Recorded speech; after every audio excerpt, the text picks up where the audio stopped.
ओडिशा में एक स्थान है रेमुणा, जहां खीर चौरा गोपीनाथ जी का भव्य मंदिर स्थित है। वहां रात्रि में ठाकुर जी को 11 मिट्टी के स्कोरों में खीर का भोग लगाया जाता है और भोग लगने के बाद जितने दर्शनार्थी होते हैं सब में वह खीर प्रसाद स्वरूप बांटी जाती है। एक दिन की बात है, श्री माधवदास जी वृंदावन के महान संत जगन्नाथपुरी जा रहे थे। रास्ते में रुककर रेमुणा पहुंचे। उन्होंने सुना कि यहाँ गोपीनाथ जी को खीर का भोग लगता है, तो रुक गए, शायद कुछ प्रसाद मिल जाए। रात्रि में ठाकुर जी को शयन का समय हुआ। 11 सकोरों में खीर चढ़ाई गई। भोग लगने के पश्चात प्रसाद वितरण हुआ।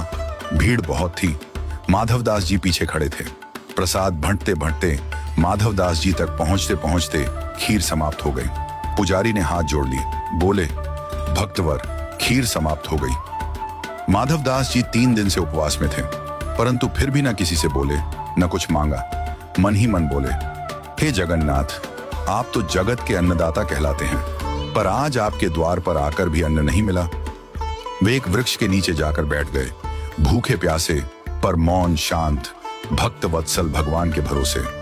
रात्रि में ठाकुर गोपीनाथ जी ने पुजारी को स्वप्न दिया, उठो, एक खीर का सकोरा मैंने बचा कर रखा है, जाओ उसे लेकर माधवदास को दो, वे भूखे हैं।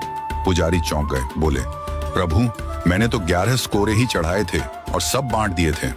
ठाकुर जी मुस्कुराकर बोले, नहीं, 11वां स्कोरा मैंने चुरा लिया था, अपने प्रिय भक्त माधवदास के लिए। पुजारी दौड़े। उन्होंने सचमुच मंदिर में एक स्कोरा पाया, जो अन्य प्रसाद से अलग रखा हुआ था। खीर अब भी गर्म थी, सजीव थी, सजीवता का अनुभव हो रहा था। वे दौड़कर वृक्ष के नीचे पहुंचे, जहां माधवदास जी बैठे थे।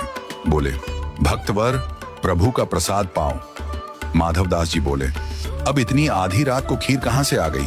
क्या आप दोबारा बना लाए हैं? पुजारी भाव विह्वल होकर बोले, नहीं, प्रभु गोपीनाथ जी ने आपके लिए स्वयं चुरा ली थी खीर, आप भूखे ना रहें, इसीलिए। यह सुनते ही माधवदास जी प्रेम में झूम उठे। अगली सुबह उन्होंने मंदिर प्रांगण में नृत्य करना प्रारंभ किया। बोल उठे, वाह मेरे ठाकुर, दूसरे भगवानों को लोग चढ़ाते हैं, लेकिन मेरे ठाकुर जी तो चुराते हैं अपने भक्तों के लिए।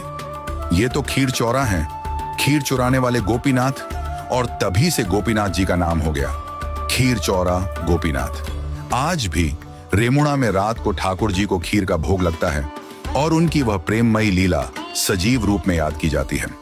भगवान कभी कभी भक्त के लिए चोर भी बन जाते हैं, क्योंकि उनका धर्म है भक्तों का रक्षक बनना।